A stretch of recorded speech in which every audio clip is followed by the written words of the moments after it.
Ferguson. Albert skorar! Albert Gunnarsson hefur skorað. Ragnar Bergesen er skotað og mark!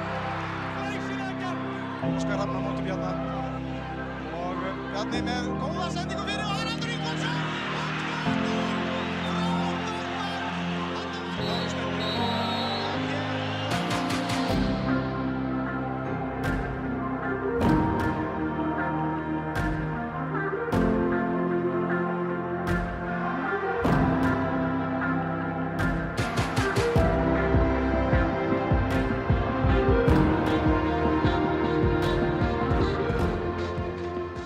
Hello and welcome back to the best pod ever. I am, as always, Ragnar, and I am joined, as always, by Tryggvi. And we are here to discuss the football. The best of the day in football, more specifically. And we're coming off the back of round 13 on this blessed day. A number of games transpired. Some of our predictions came to pass, others not, I guess. Shall we dive immediately and right in? Or? Yeah, let's do it. First of all, Vestri Breiðablik, unexpected 2-2 draw, but love to see Vestri putting in a shift, getting some points, especially getting some points at home. First point at home, finally. And maybe could have been 3 points or what? Yeah, probably. I think a draw is probably a fair result. But yeah, I mean, they were very impressive. First point at their proper home now. They've had a few games in a row now. How many games in a row have they been at home? 1, 2, 3... This is the third game in a row at home since they moved back to the Kerecis Stadium.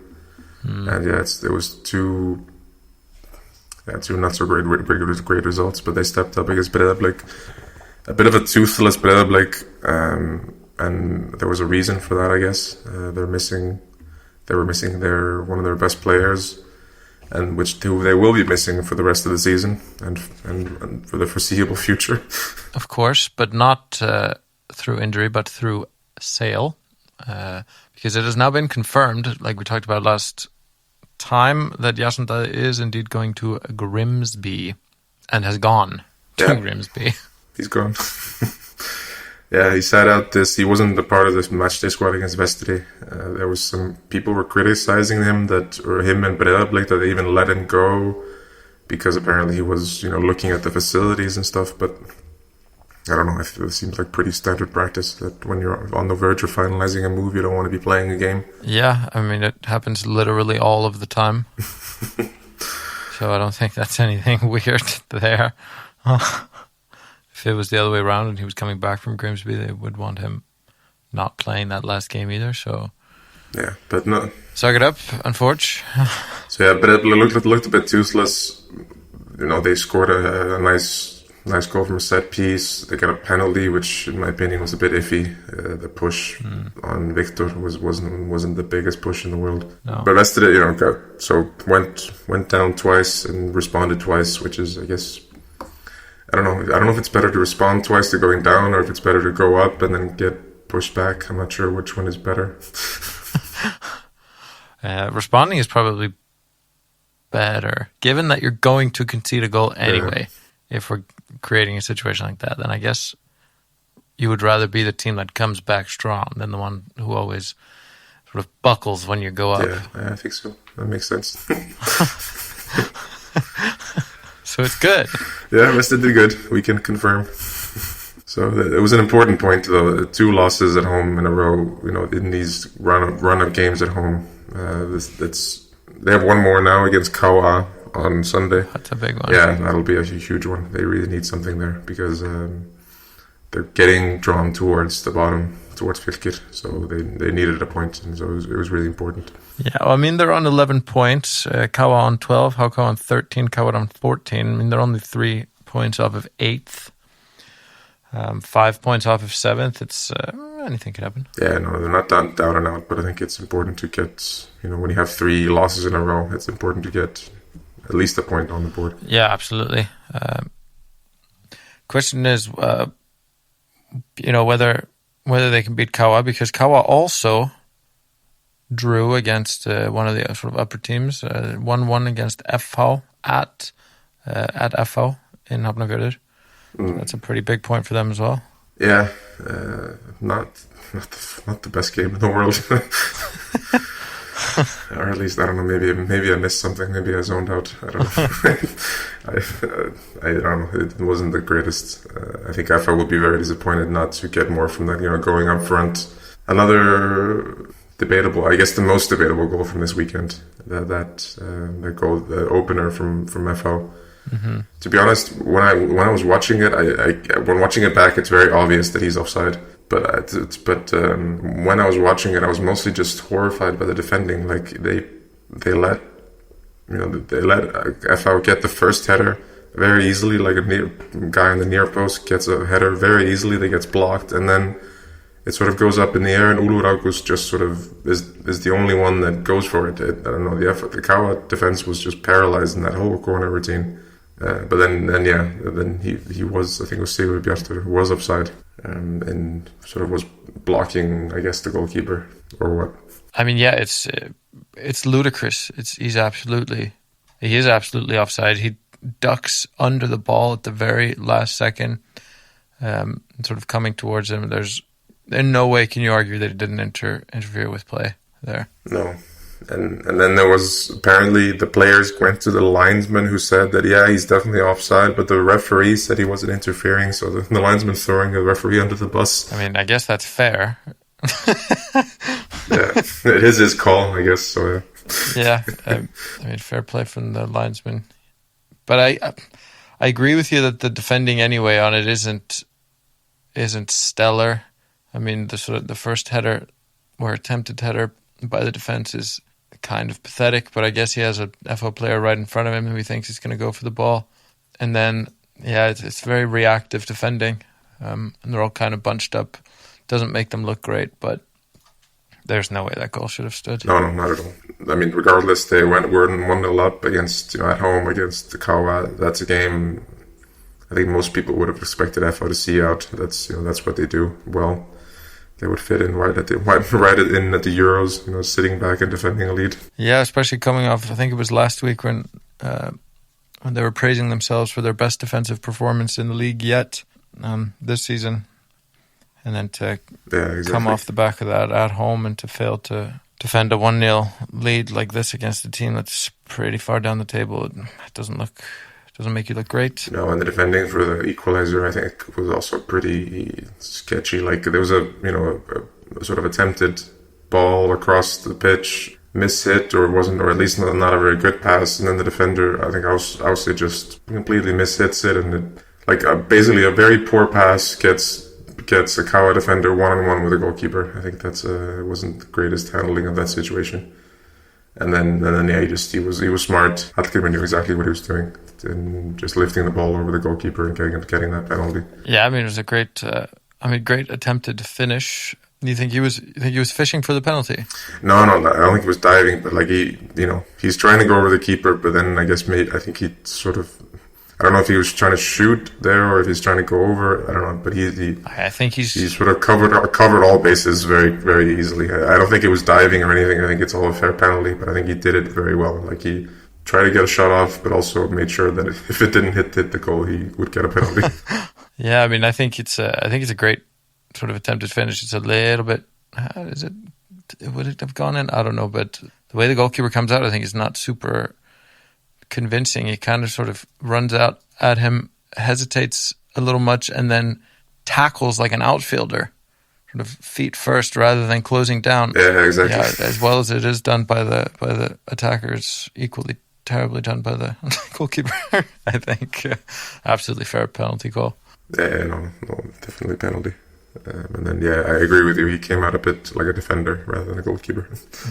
Yeah, it was quite strange. But 1-1, I mean, I guess it's... I mean, I don't know. They're not certainly not looking as convincing as IA in this battle for fourth place. Speaking of whom, IA had a sort of similar fixture against Hauko, who are sitting 1 point above Kawa, and an 8-0 demolition. Yeah, no, but you're right in saying it's a similar sort of game, and we talked about it a bit last week that, IA and FO both needed to prove that they were serious. They needed to get a bit of consistency in their performances. And then you had Breiðablik and Valur playing against sort of lower ranked teams as well. So it was, we had these 4 games that you could sort of hold up against each other, or these 2 pairs of games, I guess. And IA and Valur came out with flying colors, while FO and Breiðablik didn't. But yeah, going to IA, it was a great performance. I mean, I definitely think Hauko took their foot off the gas and just got out of the car, and I don't know where they went, towards the end of the game. The fifth, if you look at the 5th goal, it's just it's insane how the defending on the 5th goal. Yeah, I think a number of the goals, the defending was terrible. The 3rd goal, I think, it wasn't very good at all. The 5th goal, yeah, there's the back pass that, shouldn't be happening at any level. And then there's just the complete lack of urgency from the defender who should be chasing it down. Then there's, I think, the 6th goal where they can just sort of waltz through and do their thing, and they sort of slip a pass through the penalty area past 3 people. No urgency. But at that point, when you're 5-0 down already, I guess there's not always a whole lot of effort being put in. No. But I think if it had been like they were really good up until 3-0 and then they fell off, or 4-0 or something, then it was different. But yeah, they just didn't show up. No, just 2 entirely different classes of teams playing. Yeah, I think it says a lot about IA that they kept going, because a lot of teams would have at 3, especially 4-0 down. I think because the 4th goal came before halftime, so they were 4-0 up at halftime. A lot of teams, I think, would have just taken, substituted some players off, put off the gas, and maybe scored 1 or 2 more in the second half. Substituted a lot of players and stuff like that. But yeah, very much didn't. Victor Jonsson scored a hat trick in the second half. Johannes Valls rounded off the game in the last few minutes. I think it says a lot where IA are at the moment. That they just kept going and just are completely relentless and did not want to give Hauko an inch. No, and I guess that's what's separating them from FO and I guess Stjarnan in this little upper middle class fight of theirs. Ever since I started bad-mouthing them, they're just on the warpath, and they clearly are taking no prisoners, these guys. And I don't know, are they looking to win the league? Yeah, they're only 4 points behind Breiðablik with the game in hand. 5 behind Valur with the game in hand. 10 points behind Víkingur. So maybe a bit too far, but I don't know. All those teams are about to get distracted in Europe. So who knows? Yeah, that would be delicious if they took this so personally. My little attack on them. It was going to win the league. I wouldn't hate it.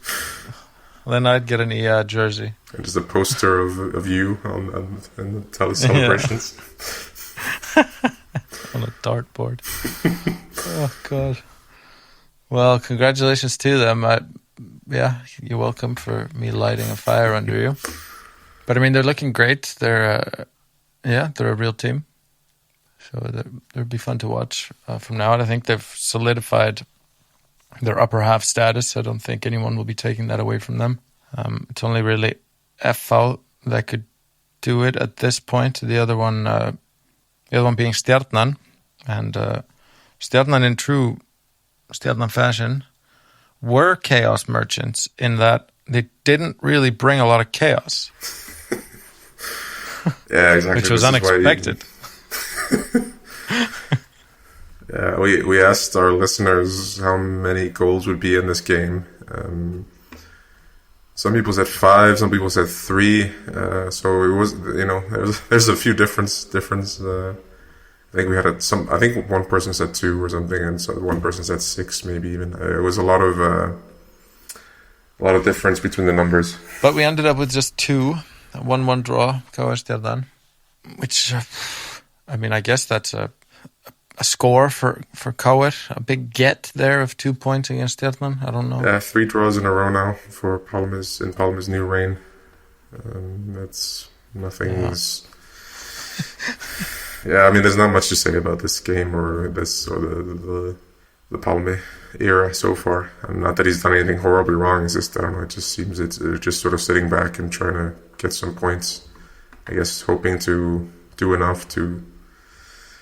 I don't know if they're trying to get into the top half or just stay away from the relegation zone. I'm not really sure what the thinking is at the moment. No, I mean, they're not really safe enough from relegation to be banking on a bunch of draws, but they're also really not necessarily close enough for it to be a huge problem. But I don't know.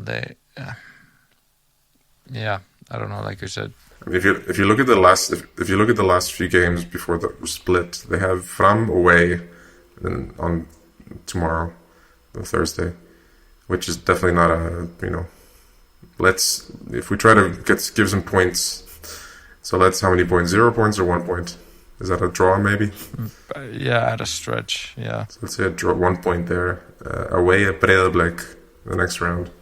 It's 0 points. It's okay, 0 points. At home against KA. Like, I want to say 3 points, but I would almost say 0, but let's give it a 1. Okay, is there 1 point? So we have 2 points so far. Away against Haukau. I think this might be the problem. I don't feel comfortable predicting them a win ever against anyone. I think I would just give it a 1, yeah. So draw. Okay. Home against FO. See, there the heat gets turned up a little bit. That's a solid 1 point. Away against Vestri.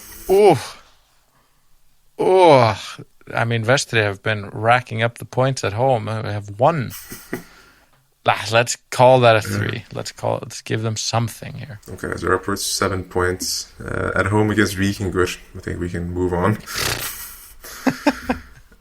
So we're 7 points, and then the last 2 games are at home against Ia and away against Valur.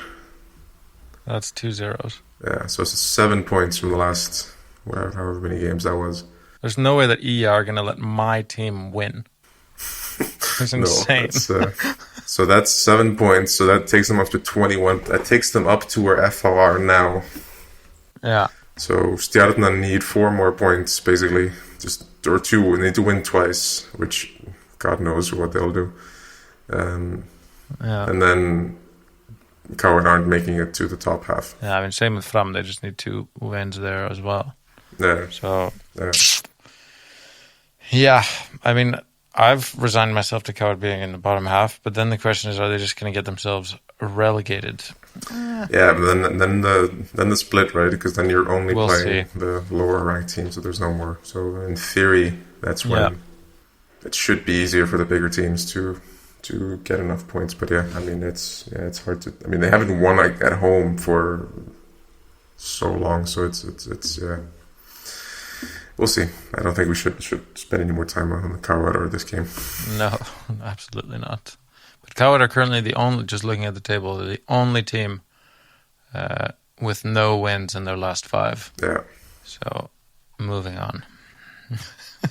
Then I guess there's only one more game. It's Valur Fylkir. Valur 4, Fylkir 0. Finally, sort of, the world is a little bit more right. A big team just sort of destroying a small team. Yeah, I mean, Valur convincing. Just sort of playing the football that I guess we were accusing them of not playing when we last talked about them. Yeah, but I think this is where I think we maybe, like we've said before, we've maybe not given the Valur, especially attack, the credit they've deserved so far. And I think especially in Gylfi, we haven't spoken that much about Gylfi, considering who he is and where he's playing. But I think this is definitely the week, and I guess we can already reveal that he's going to get a star of the week. But I think it's good to talk about him now, because I think this is exactly when he did exactly what he was being paid for. Scored that first goal, which is a sneakily good goal. Like, it's a very deft finish, but it's not that easy, especially with your right foot, to guide that ball there exactly, like through a bunch of players into the far corner beyond the reach of the goalkeeper. Yeah. To open the scoring. And then the second goal as well, like if you watch how he moves, that's exactly where Valur and maybe Breiðablik and some of these other teams have struggled to break these low blocks which Fylkir was throwing at them in that game. You know, he made that run into the penalty area from deep, got the ball and then laid it off. It's exactly this sort of performance that they needed from him. He went off, I think, pretty soon after that second goal, but he had done exactly what he needed in an hour of gameplay, just dragging that team through a Fylkir team that aren't in a good place at the moment, but still they were pressuring them, and this is the sort of result that maybe even Fylkir could have snagged a draw in other games without a Gylfi or without a Gylfi in form. So I think he did just, you know, we really need to praise what he did in that game, in those two goals. This is, even though he left after an hour, like I said, this is really his win. It is a little bit Patrick Pedersen's win as well, because he did set a record in scoring in this game. He becomes the highest scoring, struggling with my words, the highest scoring Valur player in the top division of all time, with 110 goals. So that's one ahead of Ingi Albertsson, who was on 109. So that's quite the achievement. He's also someone we maybe don't talk about enough, but it's a bit like Nikolai Hansen has done, maybe not as much this season, still a little bit, but like these sort of players that you don't maybe see that much in the game, and they're just sort of there, and then they score 2 goals, and then they score 2 goals in the next game, and 1 goal in the next game, and then just keep scoring, and they never stop. It's impossible to stop these guys. Yeah, I mean, they've got a really good team, and that's why people are being so hard on them. Like, this is a team that shouldn't be doing this badly, and there's a lot of negativity after their cup loss against Kawa, also in the last few days. So they lost 3-2 against Kawa in the cup semi-final, and especially after that game, there was a lot of negativity around this team. That this is a team that now I mean, they're not that far from Víkingur, and Víkingur are not a perfect team by any stretch. So I mean, they can still win the league, but there doesn't seem to be any belief that they'll catch Víkingur. And there are other cups, so it's another trophyless season, and there's a defense issue that I think usually the Valur defense has been quite strong, but then if you actually look at their defense, apart from before this game, they had conceded a goal for the last 13 games in a row. So this was their first clean sheet since end of April. Yeah, in the cup. So and then I think it's since the second round in the Bestel. So it's not been a great season, and now they're struggling with injuries as well. So this was a really big win for them. I think if they'd lost or even just drawn here, not been dragged through by Gylfi, I think we could be looking at some big headlines here in this week. Yeah, I mean, they do manage to find themselves a whole 5 points off Víkingur, which is more maybe than you would have expected. Maybe that's I don't know, feeding into the negativity, but it is this classic negativity, I guess, of a team that's definitely feels like they should be in first place, but find themselves all the way languishing down the table in second. Like when Barcelona are having a terrible season, they find themselves just below Real Madrid. Like, it might be a little bit of that suffering from their sort of success and expectations a little bit, which kind of poisons the atmosphere. No, they're not having a bad season by any stretch, but it's just I think people are expecting more from this team to be a bit more closer to Víkingur, to get to the cup final, and I mean, they have a huge game now on tomorrow, Thursday, against Vlasnia from Albania. So they really need to show up there and get through that first round, because I think if they already stumble at the first hurdle, perhaps their final shot at silverware, the Conference League. See how that goes. The other cup game could have been a little bit of an upset, but wasn't, due to penalties.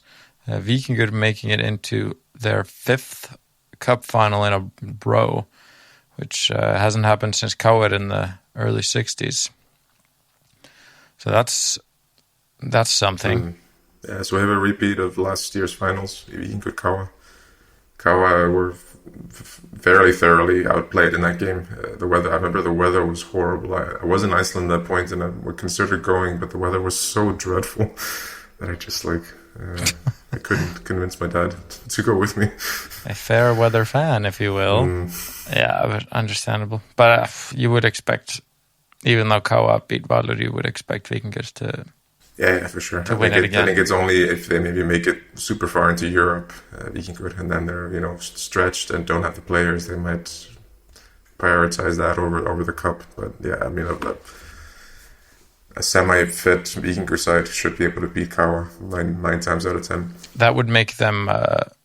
Not only have they reached the finals 5 years in a row, but they have won them the past 4.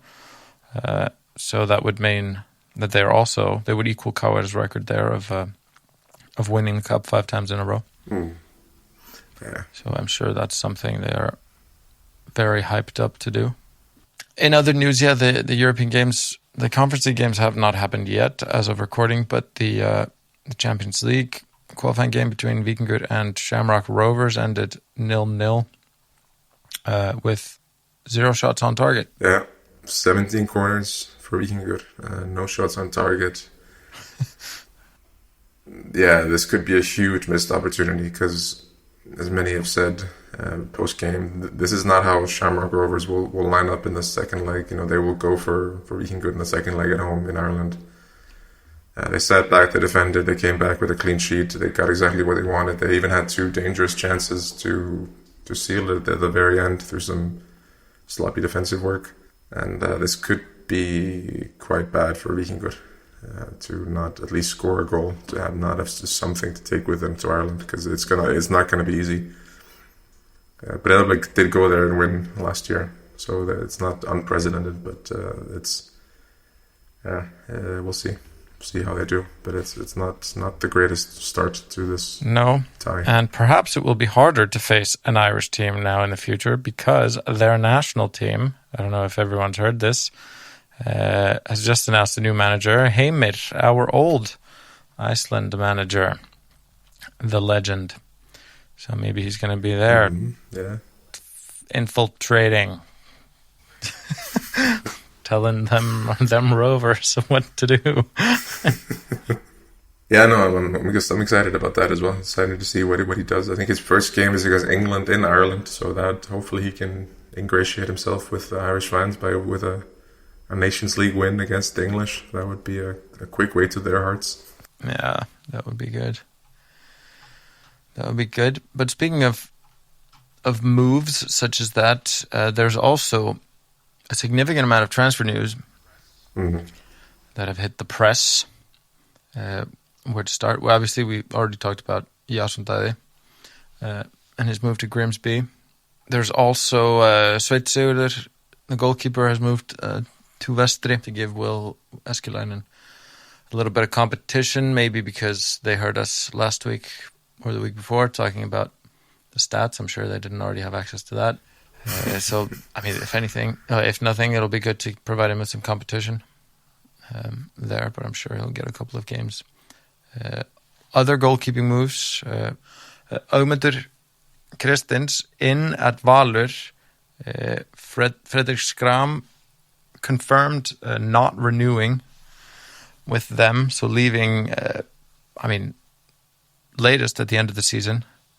But the question is, is the town big enough for the both of them? Yeah, I would be very surprised if Fredrik at least doesn't look for a move in the summer window. But I guess it depends what he wants to do. There has been talk all summer that he might want to try again for the professionals, for the big leagues again. He's done pretty well at Valur the last few years. He's in his 30s now. It's maybe time for one last hurrah. I mean, there's some discussion here in Denmark in the press, seeing as obviously he was at Lyngby here, although he didn't play so much. But, there seems to be some some talk that he could come back here. Yeah, and I would be very surprised if he waits until the end of the October when it's Yeah, and especially if there's a chance that he might get pushed to the bench because Ögmundur is not coming there to just sit on the bench either. And like you said, I think seeing one of them on the bench will create a lot of discussion, a lot of heat, and a lot of pressure for the manager. That I would imagine it would be best for everyone if it gets a move in the summer window. Yeah, it seems to be the only thing that really makes sense. And I mean, to bring in Ögmundur at a time like this, kind of would probably indicate that Fredrik's not going to stay to the end of the season. But I guess time will tell. Yeah, but another big name in the Valur ranks, former Icelandic international, been on the books of Olympiacos for the last few years. Started his career at Fram, where he did really well and he got noticed. So he's done well, and he's done well in Iceland before. Let's see if he can do it again. Absolutely. Speaking of internationals, there's also some talk of two players potentially coming home, although the question is whether we believe this, Arnór Ingvi and Hólmbert Aron. Arnór Ingvi, there's no way, unless someone can offer him some insane amounts of money or something, but I think he's said that because he plays in Norrköping now in Sweden, and he said that he wants to leave Norrköping, for a bigger challenge, and with all due respect to the best Deltin, I think that's not it for him at the moment. And then Hólmbert, he's getting apparently some interest in Norway and Sweden, so again, I would find it quite unlikely that he's moved, but of the two, he's more likely to be him because there's no way that Arnór is coming back right now. But it's those two are being linked to Coward because there's a lot of stories around Coward at the moment. One of them being Jakob Gunnar, who we mentioned before, Völsungur, who scored I think 11 goals in the second division this season. Just a kid. He's 17, I think, still. You can't say just a kid when Lamine Yamal is doing what he's doing. Yeah, we haven't seen him we haven't seen what he's doing, so we haven't really seen that many videos from him. So maybe he's doing the exact same thing. Yeah, that's true. He might be scoring bangers at the Euros for all we know. So he's being linked to Coward and Ia, although from what's being said, I think it's quite unlikely that he moves in the summer. That he might be bought in the summer and then loaned out back to Völsungur to finish the season. I mean, that's what I've been reading, that he's going to stay there for the rest of the season. But apparently multiple clubs have already had offers accepted, but Coward and Ia are supposedly the most likely. I think Stjarnan also had an offer accepted, and perhaps FH. Am I right in that? FH definitely need a striker. So maybe if they bring him in, maybe they want to bring him in sooner rather than later because they're losing Úlfur August again. Yeah. To the US, where he goes back to college. So and Heimir has said very openly that he's looking for a replacement that they want to, because I think they have been a bit short on the scoring side, and Úlfur has really bailed them out in a bunch of games. So losing him again will be quite a blow. So maybe if it is FH, they might want to move him in sooner rather than later. Another move. That's happening, or seems to be happening, is Ægir leaving Coward with Pálmi, saying that he expects Ægir to be leaving, and all the sort of reports seem to indicate that this is pretty much a done deal to go to AB in Denmark. Yeah, it's they're really building up an army there in the Danish third division. Yeah, so that he'll join August Edvald. And then there's been some links for Daniel Hafsteins of Kawa and others. Yeah, we'll see. We'll see if David Christian as well, who has been in Kolding in Denmark, or he left Kolding, so that could be something if he's willing to move down the league to AB.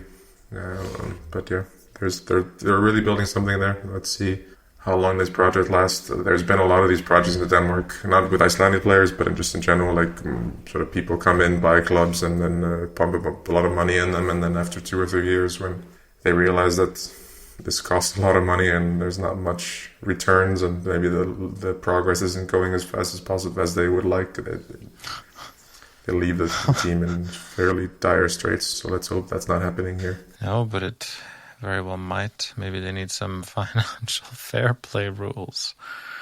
Those always go well. Are there any more big transfer news? Not that I'm aware of. No, but I think one team that is now has openly said now that they are looking and would like something is Fylkir. Fylkir are in a little bit of a weird situation at the moment. You know, they lost 4-0 against Valur. They are rock bottom.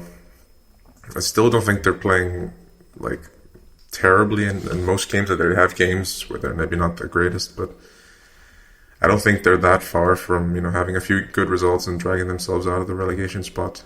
But the atmosphere doesn't seem super great at the moment. So Olgeir Sigurgeirsson, the assistant manager, was relieved of his duties a few days ago. And it's just been a whirlwind of stories around that. He was interviewed and he doesn't know why he was sacked.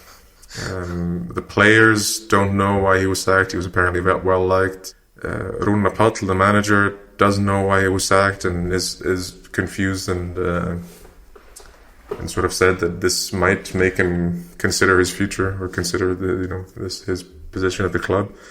You know, there's just been some speculation about, you know, someone heard a story from someone, but there's been no, you know, confirmation or statement or anything from Fylkir, and this is not what they needed. They were sort of, I think we talked about it a few weeks ago, you know, they were not looking great, but they were getting some players back from injury and you know, trying, you know, they got a win there a few weeks ago, and, you know, sort of slowly but surely maybe gathering something, building something again, and then this hits them, and this could be a bit of a death blow for the next few weeks at least, until the regular season is almost ended now. We're almost into the split in just a few weeks. So this is not what Fylkir needed. But Rúnar Páll has said that he needs players. He wants reinforcements. So we have to watch this. He has not been financially supported in the last few years, and he's done a really good job with them. So it would be, I mean, if he leaves as well, and I think if Rúnar Páll leaves, I think we can say that Fylkir are done. Definitely. I mean, I don't have a whole lot of optimism for them sort of beforehand anyway. So, yeah, I think that would definitely be a nail in the old coffin. So let's move on to something less depressing, into the stars of the round. We've already teased one very heavily spoiled it by saying that it's going to Gylfi Þór. We talked about it in its entirety already. He was there for an hour, but had a goal and an assist and was just excellent, and finally earned himself one of our coveted stars, which he'll put up on his wall. But well deserved, Gylfi. Definitely. He can send us, if he sends us his address, we will ship him a star. Absolutely. Then, I mean, obviously, I think Viktor Jónsson has to get a star for 4 goals. I mean, it's not every day that you score 4 goals. I mean, he obviously wasn't the only great player, given that they destroyed them 8-0. But I mean, you have to award this sort of thing now. Yeah, Jóhannes Val and Jón Gísli were also, you know, amazing, and you can definitely argue for both of them to get it ahead of them. And I mean, you can even just give all 3 stars to EA players. Yeah. But when you score 4 goals, I think that gets you a star. I think we can make that rule now. But what if 4 players score 4 goals in one round? Then what will we do? We don't have that many stars to give. Yeah, we'll have to call in a council meeting and figure it out. But this is the law now. All right. 4 goals gets you a star. Fair enough. And then the 3rd star? Yeah, I think Svitrin Fall deserves a star. It's, you know, we didn't maybe talk them up enough, Vestri, that, you know, Breiðablik weren't maybe that good, but it was a good performance by Vestri, and then getting back twice, Svitrin Fall with a goal and an assist, a really nice assist for the 2nd goal. Mm-hmm. And this is a player that we've I think we've given him star maybe even before, or at least talked about him before this season, and they'll definitely be leaning on him for the rest of the season to save themselves from relegation. Yeah, absolutely. Maybe he should. We still haven't gotten our Vestry kits. Maybe we should have him on the back. Yeah, no, he's just a fun player as well. He's just like when Vestry are playing well, like in that second goal, like when they do those sort of attacks, like they're just a fun team to watch. So like when they're really cooking, it's usually because of him, and then they look really good. Yes, sir. And I guess finally, we already discussed the listener questions, the Kauerstjärnan goal count. The other question, it's funny, we were talking about Breiðablik and their occasional stumbles, which happened again, you could say.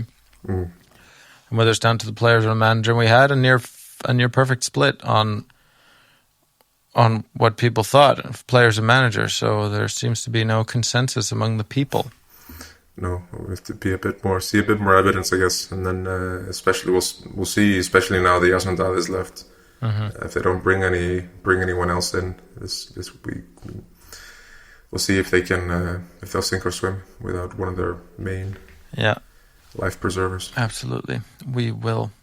But unfortunately, we won't be seeing that for a little while, actually, because they are not playing until the 21st of July. Obviously not taking part in this round because of the European fixtures. Yeah, so they already played round 14 back in May. So this is the rest of the round 14 that they're playing. So this time for Europe for Breiðablik and Valur. Yeah, so this time around we will be seeing Fram KR, like we mentioned before, which is an important game. Vestri Kawa, which is an important game. Fylkir, which is an important game. And then finally FH Hauka, which one might even call an important game. The teams below the top three are all playing now, so now it's time for these teams to really stand out and get some points against the non-top three. Yeah, absolutely. And the sort of relegation candidates, it'll be time for them to not get relegated or make an attempt at such things. But yeah, like every week, every game is important. It's a small league that's quite tight, so it's all important. So go watch all of it. Go watch all 4 games and watch all of the European games and watch the Euros and all of that. Go watch football, and then we'll be back next week or later to talk about football. Good deal. Perfect sign off. All right, well, do that, and we'll see you later. Bye. Bye.